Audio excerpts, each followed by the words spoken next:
Family abandoned me after stepsister falsely accused me of cheating with her husband. Years later, I got an email. Looking back, I never saw it coming. It was just a normal day. I was chilling in my room after work, scrolling through my phone when I heard the front door slam. My stepsister Sarah stormed in like a hurricane.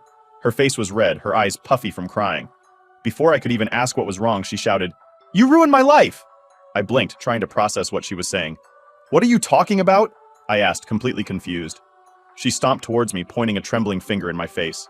You've been sleeping with Jason. I know what you did." Jason, her husband. My stomach dropped. "What? Are you serious right now? That's insane." But Sarah wasn't listening. She was full-on hysterical, throwing accusations left and right. "Don't lie to me. I saw the texts. I know you've been sneaking around behind my back." I was stunned. Texts? Sneaking around? Jason and I had barely spoken outside of family gatherings. The idea that I was having an affair with him was so far out there, I couldn't even wrap my head around it. Before I could say anything else, my parents walked in. My mom took one look at Sarah and immediately rushed to her side. "Sarah, honey, what's going on?" Sarah turned to them, her voice shaky and filled with fake tears.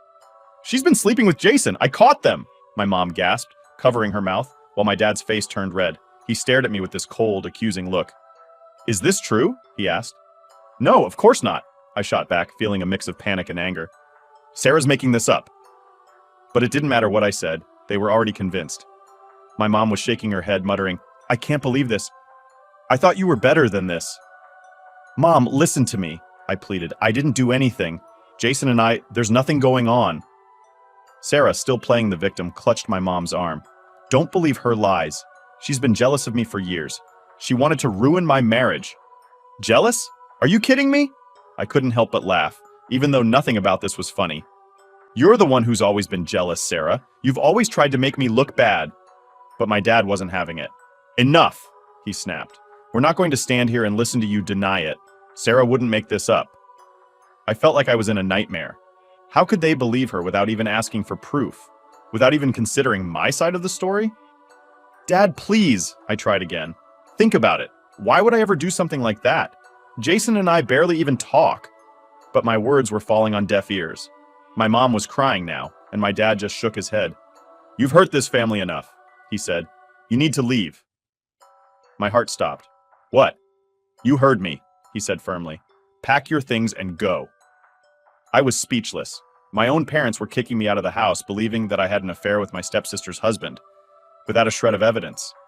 It felt like the ground had been ripped out from under me. I looked at Sarah, hoping for some sign of guilt, some indication that she'd realize how insane this was. But she just smirked, wiping away fake tears.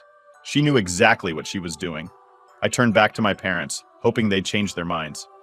"Please," I said, my voice breaking. "You're making a mistake."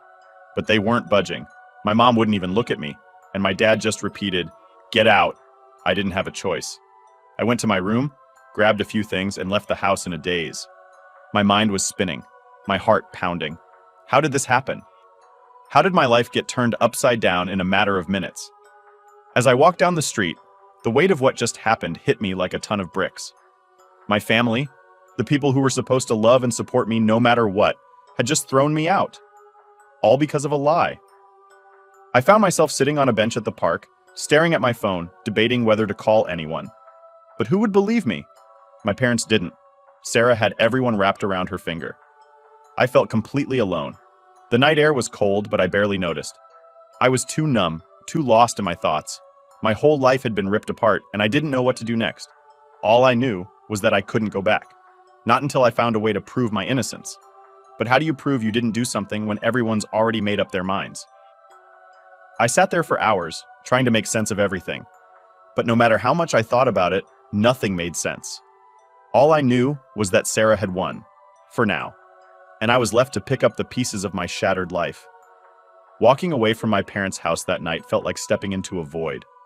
I wasn't just leaving behind a place, I was leaving behind everything I thought I could count on. My family had betrayed me, plain and simple. And the worst part? They didn't even care enough to hear me out. I kept replaying the scene in my head. Sarah's accusations, my parents' cold stares, the way they just accepted her lies without question. It made my blood boil. How could they? I had always been the one trying to keep the peace in our family, Always the one overlooked while Sarah basked in the spotlight. And now, with no evidence, they turned their backs on me completely. The night was cold, and I had nowhere to go. I ended up wandering the streets for what felt like hours. The whole time, my mind was spinning. What did I do to deserve this? Why didn't my parents trust me? Was I that unimportant to them? Eventually, I found myself in front of Megan's apartment. She was my best friend, the one person I knew I could turn to. I knocked on her door, half expecting her to be asleep, but she opened it almost immediately. The look on her face when she saw me, red-eyed, clutching a bag of hastily packed clothes, was a mix of confusion and concern. "What happened?" she asked, pulling me inside. And that's when I lost it. The weight of everything crashed down on me, and I started sobbing. Between gasps for air, I tried to explain. "Sarah, she told my parents I was sleeping with Jason." Megan's eyes widened in shock. "What? That's crazy." "I know," I said, wiping my face. "But my parents, they believed her. They kicked me out." She pulled me into a tight hug, letting me cry it out. "I can't believe they'd do that," she said softly. "You didn't even get a chance to explain?" I shook my head. They didn't want to hear it. They just took her word for it. Megan let out a frustrated sigh. "That's not right. You don't deserve this." That night, I crashed on Megan's couch. I didn't sleep much. Every time I closed my eyes, I saw Sarah's smug face, my parents' disappointed glares. It felt like my whole world had been ripped apart, and I was left trying to pick up the pieces. The next morning, Megan made us coffee and sat down across from me. "Okay, so what's the plan?" she asked. I shrugged, staring into my cup. "I don't know. I guess I need to find a place to stay, figure out my next move." "You can stay here as long as you need," she said without hesitation. I was grateful, but I didn't want to impose. "Thanks, Meg. I really appreciate it, but I can't stay here forever. I need to figure things out." For the next few days, I stayed at her place while I tried to get my bearings. I started looking for apartments and applying for more jobs to save up. But the betrayal from my family hung over me like a dark cloud. Every time I thought about it, my chest tightened with a mix of anger and sadness. I tried reaching out to my parents a few times, hoping they'd at least hear me out. But every call went straight to voicemail. When I texted them, I got no response.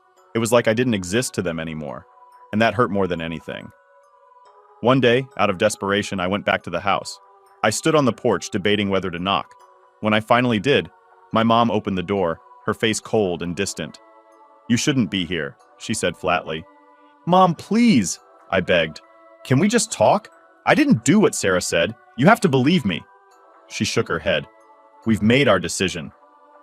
"Mom, you're throwing me away for something I didn't do," I said, my voice breaking. "I'm your daughter." Her eyes flickered with something, guilt maybe, but it was gone in an instant. "You need to leave," she repeated. I stood there for a moment, hoping she'd change her mind, but she didn't. She just closed the door, leaving me standing there on the porch, feeling more alone than ever. As I walked away, I realized something. They weren't going to change their minds. They had chosen Sarah, and nothing I said or did would make a difference. It was a hard pill to swallow, but I knew I had to move on. Back at Megan's, I threw myself into finding a new place. I didn't have much saved, but I found a tiny studio apartment that I could afford. It wasn't much, but it was a start. Megan helped me move in, and even though it was small and kind of rundown, it felt good to have a space of my own. But the betrayal still lingered. Every night, as I lay on the mattress I borrowed from Megan, I thought about my parents. About how easily they discarded me. About how little they must have thought of me to believe Sarah's lies without a second thought. It was a wound that wouldn't heal, no matter how much I tried to focus on rebuilding my life. Megan was my rock through all of it. She kept me grounded, reminding me that I wasn't alone. "You're stronger than you think," she'd say. "You'll get through this." And I wanted to believe her. But every time I thought about my family, about the people who were supposed to love me unconditionally, it felt like a knife twisting in my chest. How do you move on from that? How do you rebuild your life when the foundation has been ripped out from under you? I didn't have the answers, but I knew one thing for sure. I couldn't let Sarah's lies define me. I had to find a way to move forward, even if it felt impossible. And so, piece by piece, I started trying to put my life back together. Settling into my tiny apartment was weird at first. It wasn't much, just a single room with a bed in the corner, a small table, and a kitchenette that looked like it came straight out of a 90s sitcom. But it was mine, and after everything that had happened, having something of my own felt like a small victory. I didn't have much furniture, just the basics Megan helped me find. It was bare, almost depressing, but it was a start. The first few days were rough. I'd come home from work and just sit there, staring at the walls. The silence was deafening. Back when I lived with my parents, even on the quietest days, there was always some background noise, TV in the living room, my mom cooking, or Sarah's constant chatter. Now it was just me, and it felt empty. But as much as it sucked, I knew I couldn't let myself spiral. I had already lost my family. I wasn't about to lose myself too. So I started small. I made a list of things I needed to do. Unpack, get some basic groceries, maybe put up a few decorations to make the place feel less like a box and more like a home. The unpacking part was quick. I didn't have much, just a few clothes, some books, and the essentials Megan had given me when I first moved in. But getting groceries was an adventure. I had to budget carefully, stretching every dollar as far as it could go. I wasn't rolling in money, but I was determined to make it work. After a couple of trips to the thrift store, I found a few things to spruce up the place. A secondhand rug to cover the cold floor, a couple of cheap picture frames, and a plant that I was almost sure I'd kill within a week. Still, it made a difference. Slowly, my apartment started to feel less like a temporary shelter and more like a place I could actually live. Work became my escape. I threw myself into my job, picking up extra shifts whenever I could. It wasn't glamorous, but it kept my mind busy. I needed that. Every time I let my thoughts wander, they inevitably drifted back to my parents, to Sarah, and to the life I'd lost. Staying busy was the only way to keep those thoughts at bay. Megan checked in on me regularly, dragging me out for coffee or a walk when she thought I was getting too stuck in my own head. "You need to take a break," she'd say, forcing a cup of overpriced coffee into my hands. And honestly, those moments helped. It was a reminder that I wasn't completely alone, even if my family had abandoned me. One weekend, Megan convinced me to join her at a local farmer's market. It was one of those sunny days where the weather was too perfect to stay inside, and even though I wasn't in the mood, I went along. As we wandered through the stalls, something shifted. For the first time in weeks, I felt a tiny spark of happiness. It wasn't much, just a flicker, but it was there. We spent the afternoon laughing, talking about everything except the mess that had become my life. It was a break from the constant weight I carried around, and I realized how much I needed that. By the time we left, I felt lighter. Not completely okay, but better. That night, as I sat in my apartment looking at the small bouquet of flowers I'd impulsively bought at the market, I realized something. I was starting to rebuild. It wasn't a dramatic change, and it definitely wasn't fast, but little by little, I was picking up the pieces. The days turned into weeks, and the numbness I'd felt when I first moved in began to fade. I started to establish a routine. Wake up, go to work, come home, take care of the apartment, and repeat. It wasn't exciting, but it was steady, and for the first time in a long while, I felt like I had some control over my life. One night, I decided to tackle a project I'd been avoiding, decorating the walls. It sounds silly, but putting up those old photos and a few posters I liked made a huge difference. It was like I was claiming the space as my own. Each picture, each small decoration was a reminder that this was my life now. Not the life I thought I'd have, but the one I was building. There were still hard days, though. Days where I'd wake up and feel the weight of everything pressing down on me. On those days, it was a struggle just to get out of bed. But I kept pushing forward, reminding myself that this was temporary. I wasn't going to be stuck in that dark place forever. I started journaling again, something I hadn't done since I was a teenager. It helped to get my thoughts out, to put them down on paper where they felt less overwhelming. I wrote about everything, my anger at Sarah, my disappointment in my parents, my fears about the future. It wasn't a magic cure, but it helped me process everything in a way that felt manageable. One entry stands out even now. I don't know what tomorrow holds, but I'm still here. I'm still fighting. And maybe, just maybe, that's enough. As the weeks turned into months, I found myself slowly letting go of the anger. Not entirely, but enough to stop it from consuming me. I started focusing on what I could control. My job, my apartment, my future. And while the pain of losing my family never completely went away, it became a part of my story rather than the whole thing. Picking up the pieces wasn't easy, and there were days when it felt like I was moving backward instead of forward. But with each small step, each tiny victory, I began to see a future that didn't revolve around what I'd lost, but what I could build for myself. And that was something worth holding on to. Months had passed since I'd moved into my tiny apartment. Life was still far from perfect, but I had found a rhythm.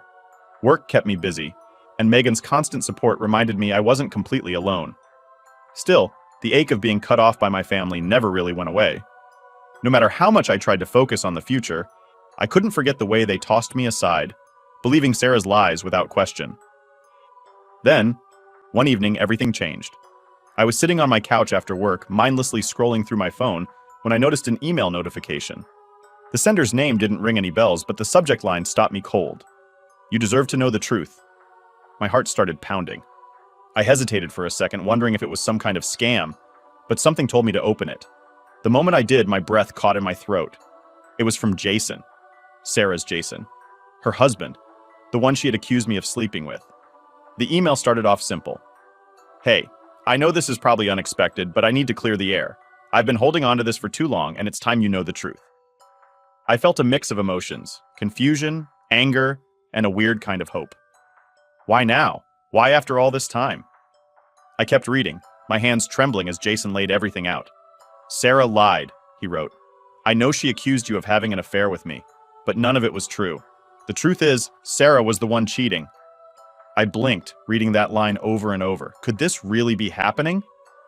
Jason went on to explain everything. Sarah had been seeing someone else, a guy from her office.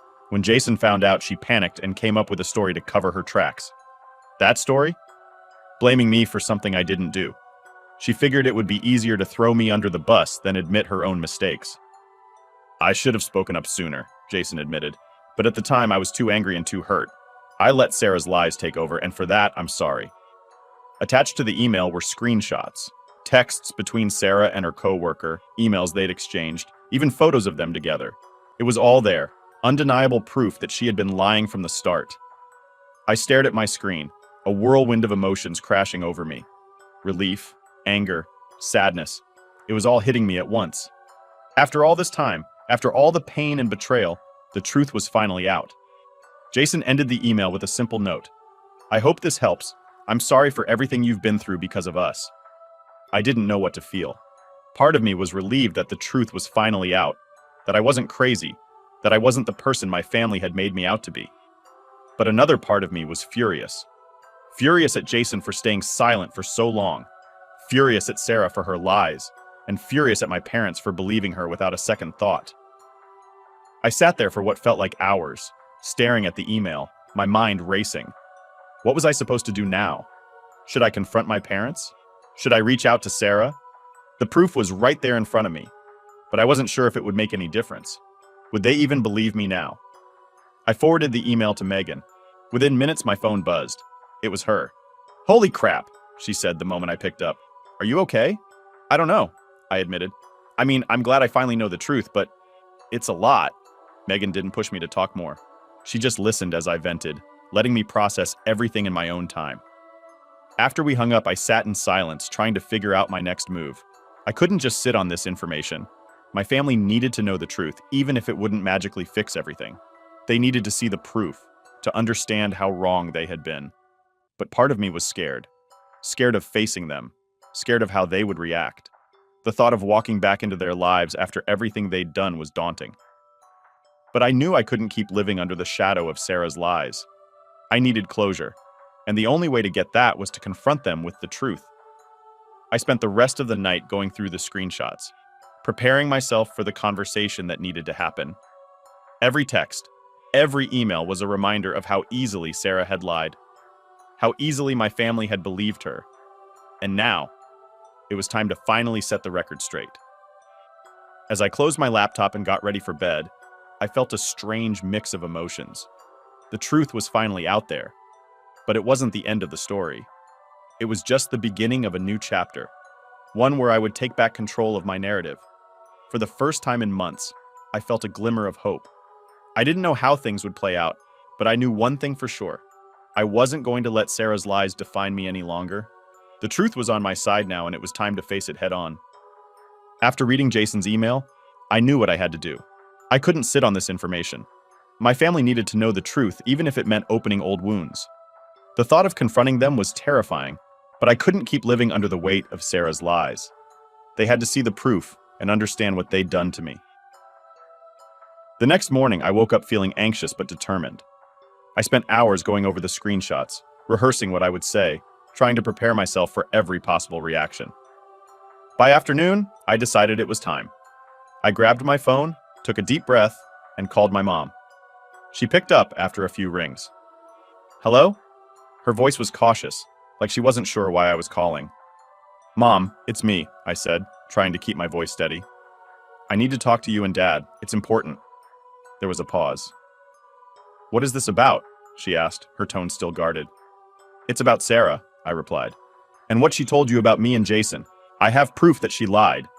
Another pause, longer this time. "Okay," she finally said. "Come over." The drive to their house felt surreal. I hadn't been back since the night they kicked me out. Every street, every corner reminded me of the life I used to have.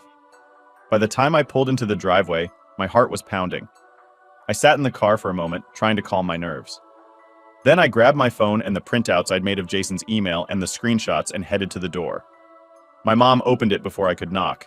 She looked older, more tired than I remembered.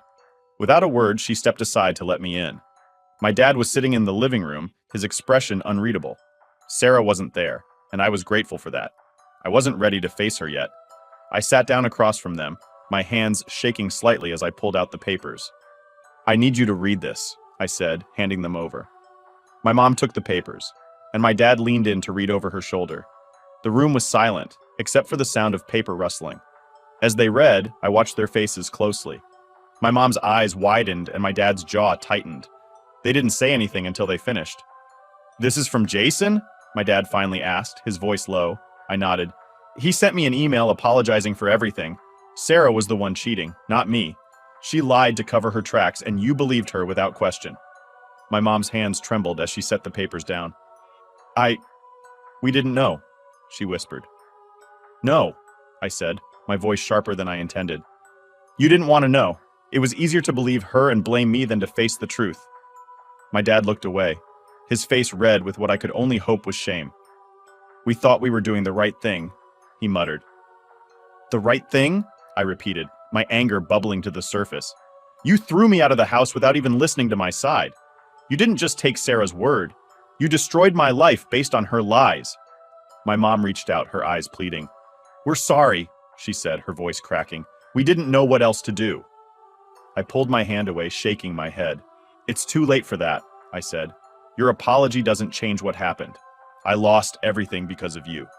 My home, my family, my peace of mind."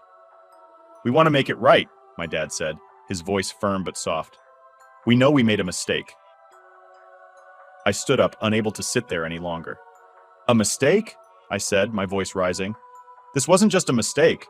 You chose to believe a lie and threw me away like I didn't matter. And now you want to make it right?" They didn't have an answer. My mom just sat there, tears streaming down her face, while my dad stared at the floor. "I'm not here to make you feel better," I said, my voice trembling with emotion. "I'm here because I needed you to know the truth. I needed you to see the damage you caused." "We know," my mom whispered. "We know we hurt you." I took a deep breath, trying to steady myself. "I don't know if I can ever forgive you," I admitted, "but at least now you know the truth." With that, I turned and walked out of the house. My heart was pounding, my hands shaking, but I felt a strange sense of relief. The truth was out, and they couldn't deny it anymore. They finally knew the pain they had caused, and it was up to them to live with that. As I got into my car and drove away, I felt a weight lift off my shoulders. It wasn't complete closure, but it was a step in the right direction. For the first time in a long time, I felt like I had taken back a piece of my life. And that was enough for now. Driving away from my parents' house after confronting them was surreal. I felt like I was leaving behind more than just their home. I was leaving behind years of anger, hurt, and betrayal. The truth was finally out, and they knew they had been wrong. But knowing and fixing things are two very different things. For days after, I kept replaying the confrontation in my head. My parents' faces when they read Jason's email, the silence that hung in the room after I laid everything out. It was all so vivid. They apologized, sure, but apologies don't erase the years I spent feeling like an outsider, like I was the villain in a story I didn't even write. Megan, of course, was right there when I got home. She'd been my rock through all of this, and when I walked in, she immediately asked, "How'd it go?" I shrugged, dropping my bag on the floor. They know the truth now. They apologized, but it doesn't really change anything. She nodded, offering a small smile. "At least it's out there now. That's got to feel a little better, right?" I sat down on the couch, letting out a long sigh. "It does, I guess, but it's like, I don't know how to feel. I've wanted this for so long, for them to see the truth, but now that they do, it's just weird.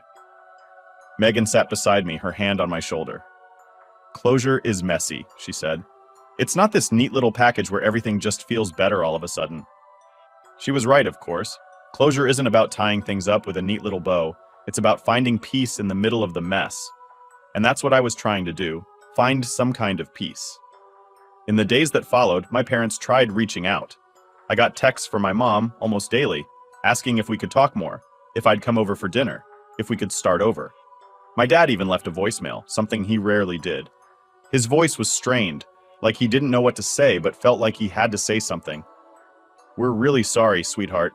We just want to make things right." But the thing is, I wasn't ready. I wasn't ready to pretend everything was okay, to sit down at the dinner table and act like the past few years hadn't happened. Their betrayal cut deep, and while knowing the truth helped, it didn't erase the pain. I responded to my mom's text with short, polite replies. I told her I needed time, and thankfully she respected that. For once, she wasn't pushing, wasn't trying to guilt me into forgiving them on her timeline. That small mercy gave me the space I needed to think. One evening, I decided to go for a walk. The weather was nice, and I needed to clear my head. As I walked through the park, I thought about everything I'd been through, being kicked out, struggling to find my footing, the constant ache of losing my family. And now, standing on the other side of it all, I realized something important. I had survived. I had made it through one of the hardest, most painful experiences of my life, and I was still standing. Sure, I had scars, but I wasn't broken. I had rebuilt my life, found strength I didn't know I had, and proved to myself that I could survive even the worst kind of betrayal. As I stood there watching the sunset, I felt a sense of peace wash over me. It wasn't a perfect peace. It wasn't like everything was suddenly okay, but it was enough. Enough to remind me that I didn't need my parents' validation or their constant apologies to move forward. I could find closure on my own terms. When I got back home, I decided to write a letter. Not an email or a text, but a real handwritten letter. There was something about putting pen to paper that felt more honest, more final. I sat down at my small table and started writing. Dear Mom and Dad, I've been thinking a lot about everything that's happened, about the lies, the betrayal, and now the truth. I know you're sorry, and I appreciate that. But I need you to understand that this isn't something that can be fixed overnight. The pain I've carried doesn't just go away because you've apologized. I need time. Time to process, time to heal, and time to figure out what a relationship with you might look like in the future. I'm not saying I'll never forgive you, but I'm not there yet. I hope you can understand that. For now, I need space. I need to focus on myself and my life. Please respect that. When I'm ready, I'll reach out. Until then, take care. Love, my name. Writing that letter felt like a weight had been lifted. It wasn't about cutting them off forever. It was about setting boundaries and taking control of my healing process. I slipped the letter into an envelope, addressed it, and mailed it the next day. After that, I didn't hear from them for a while. They respected my request for space, and for the first time in a long time, I felt like I could breathe. Update. After the confrontation with my parents, I thought that was it. I had said my piece, and I figured life would move on slowly but surely. But as it turns out, karma had other plans for Sarah, and honestly, I can't say I felt bad about it. It started small. A few weeks after I walked out of my parents' house, I got a call from Megan. "You won't believe what I just heard," she said, barely able to contain her excitement. "What's up?" I asked, curious. "Apparently, Sarah's social circle is starting to crumble," Megan said. "One of my coworkers knows her from some mutual friends, and word's getting around about what she did." I felt a small spark of satisfaction. What exactly are they saying? They're talking about how she cheated on Jason and then blamed you for it. People are starting to see through her lies. I couldn't help but smile. It seemed like people were finally seeing the real Sarah. Over the next few weeks, more and more stories started trickling in. Megan would fill me in on the gossip she heard, and it was clear Sarah's reputation was taking a hit. Friends who once admired her were now keeping their distance. People who used to hang out with her regularly stopped inviting her to events. It was like she was being slowly cut off from the social world she once ruled. Then came the news I didn't expect. One evening, my phone buzzed, and it was a text from my mom. "We need to talk. Can you come over?" I debated whether to respond, but curiosity got the better of me. When I arrived at their house, my mom looked worn out, like she hadn't slept in days. My dad was sitting in the living room, his expression as hard as ever. "We kicked Sarah out," my mom said, getting straight to the point. I blinked, taken aback. "What? Why?" "She's been causing more problems than we can handle," my dad said, his voice gruff. "After everything came out about her lies, she's been lashing out at us, blaming us for her mess. We've had enough." I wasn't sure how to feel. Part of me was glad. They were finally seeing what I'd known all along. But another part of me couldn't believe it had come to this. "What did she do?" I asked. My curiosity piqued. "She's been throwing tantrums, refusing to take responsibility for anything," my mom explained. "After you left, things got worse. She started causing scenes at home, and when her friends started dropping her, she took it out on us." My dad shook his head. "We couldn't deal with it anymore. She's gone too far." I leaned back, processing what they were saying. "So, where is she now?" "We don't know," my mom admitted. "She left last week, and we haven't heard from her since." I couldn't help but feel a strange mix of emotions. Sarah had always been the golden child, the one who could do no wrong in my parents' eyes. And now, here they were, finally seeing her for who she really was. It was both satisfying and sad. "She's reaping what she sowed," my dad added. "And honestly, we can't fix it for her this time." For the first time, I saw a glimpse of regret in their eyes. Not just for kicking Sarah out, but for the way they had treated me. After that, I didn't hear much about Sarah for a while. But then, one day, I ran into an old friend from high school who happened to know her. "Hey," she said, pulling me aside.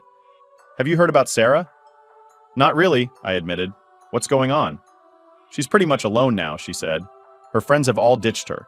No one wants to be around someone who lies like that." I nodded, not surprised. "Sounds about right." "She's trying to reach out to people, but no one's responding. Last I heard, she's staying with some distant relative out of town, trying to start over." Hearing that should have made me feel triumphant, but it didn't. Instead, it felt hollow. Sarah had dug her own grave, and now she was lying in it. I didn't feel sorry for her, but I didn't feel as satisfied as I thought I would either. Later that night, as I sat in my apartment, I reflected on everything that had happened. Sarah's downfall was her own doing. Her lies, her manipulation, they had all come back to bite her. And now, she was paying the price. My parents had kicked her out, her friends had abandoned her, and she was left to fend for herself. It was the kind of poetic justice I never thought I'd see. But more than that, it was a reminder that actions have consequences. Sarah's life had fallen apart, and while I wasn't the one to bring her down, watching karma do its thing was enough. I didn't need to get my hands dirty. Life had a way of balancing the scales all on its own. In the end, I realized something important. I didn't need revenge to move on. The truth had come out, and Sarah was facing the consequences of her actions. That was enough for me. I had my own life to live, and I wasn't going to waste any more energy on her or the past. Closure wasn't about getting even, it was about letting go. And that's exactly what I plan to do.